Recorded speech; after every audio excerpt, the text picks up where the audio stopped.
Nous continuons avec notre cours de philosophie en mode confinement. Aujourd'hui, c'est la troisième leçon qui sera consacrée à la question de savoir quelle est la relation entre l'individu et la communauté.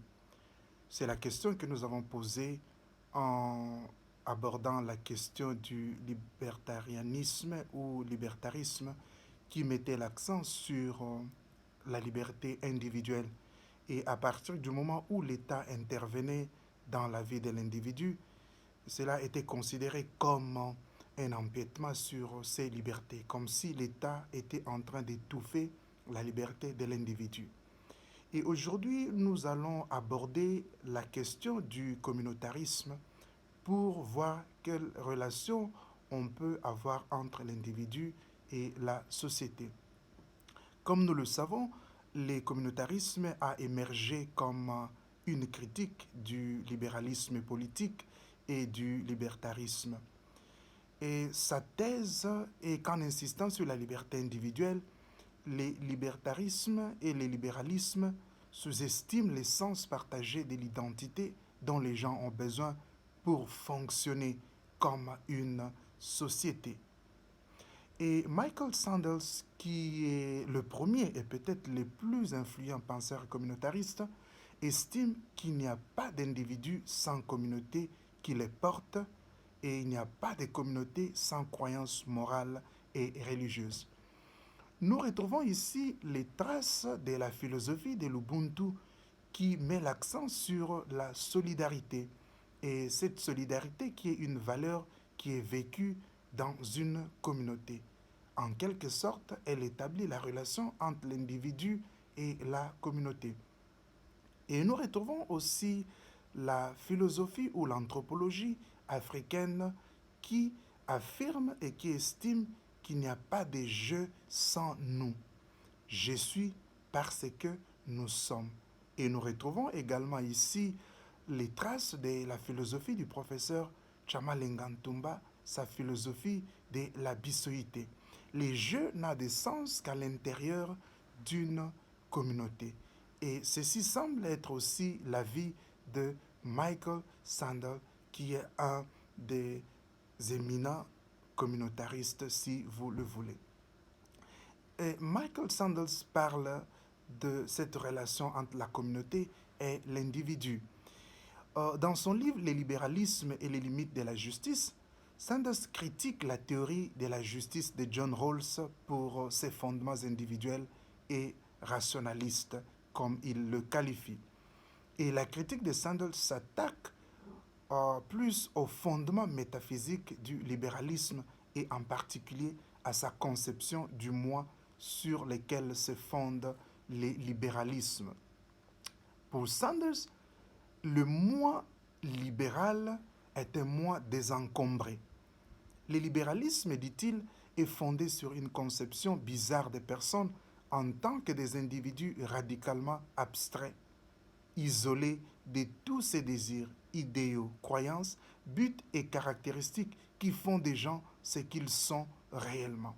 Donc c'est un individu qui est désencombré, un individu qui n'a pas toutes ces caractéristiques parce que c'est un individu qui vit, n'est-ce pas, en isolement. Un individu qui insiste beaucoup sur ses libertés individuelles et par le fait même met en seconde position le rôle de la communauté dans sa vie et même sa relation avec les gens avec qui il vit. Et alors, donc, toute la question est celle de savoir comment se présente l'individu dans sa position originelle. Ça, c'est la thèse de Rawls lorsqu'il parle de la position originelle où les gens sont derrière le voile d'ignorance et viennent avec des principes de justice qui vont réglementer les relations dans la société. Et Michael Sanders nous pousse à nous poser cette question, comment se présente l'individu dans cette position originelle. Et comme on le sait, ce n'est pas un individu réel. Pour Sandel, alors l'individu derrière le voile d'ignorance dans la position originelle est le paradigme du moi désencombré. Désencombré de son statut, de ses talents, de sa conception du bien.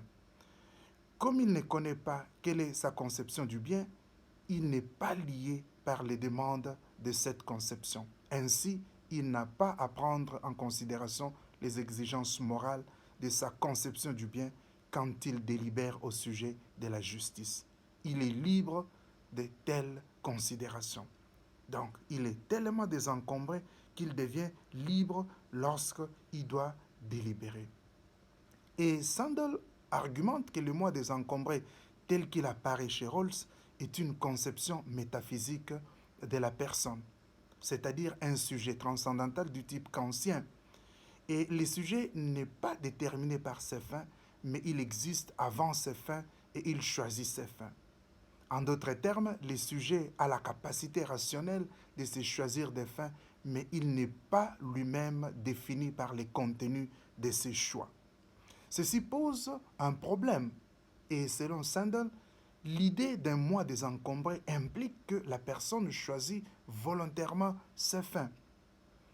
Ça dépend d'elle de choisir quelle fin il faut suivre et quelle conception du bien il faut adopter.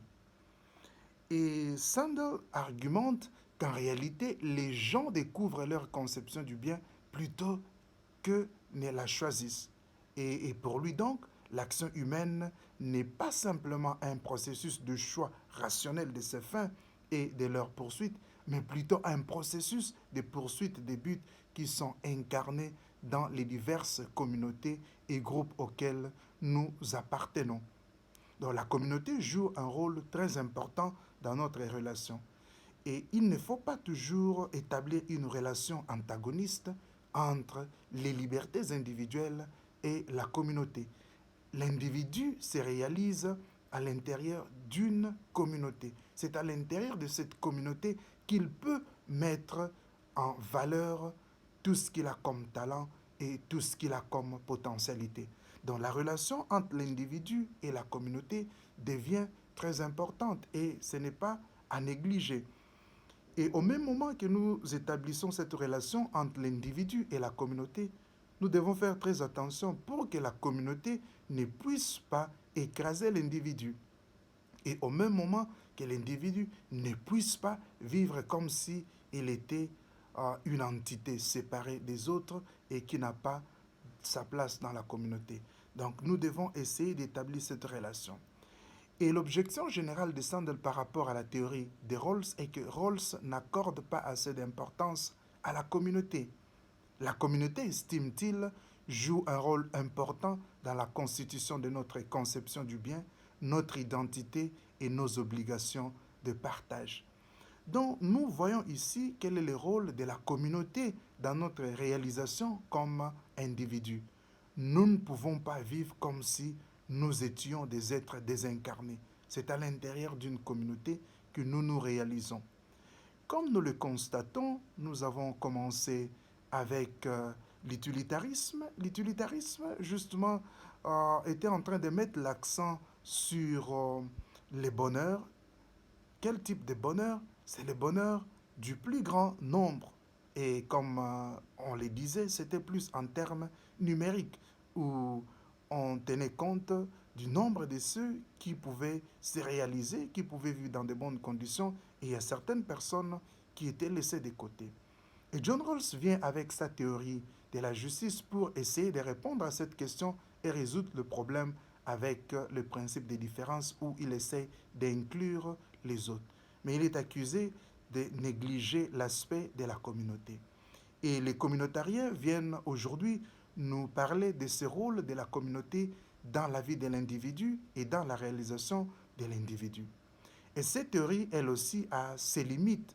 Et au fur et à mesure que nous avançons avec ces cours de philosophie en mode confinement, nous allons découvrir quelles sont les critiques adressées aux communautaristes par rapport à leur approche en rapport avec, n'est-ce pas, la relation entre l'individu et la communauté.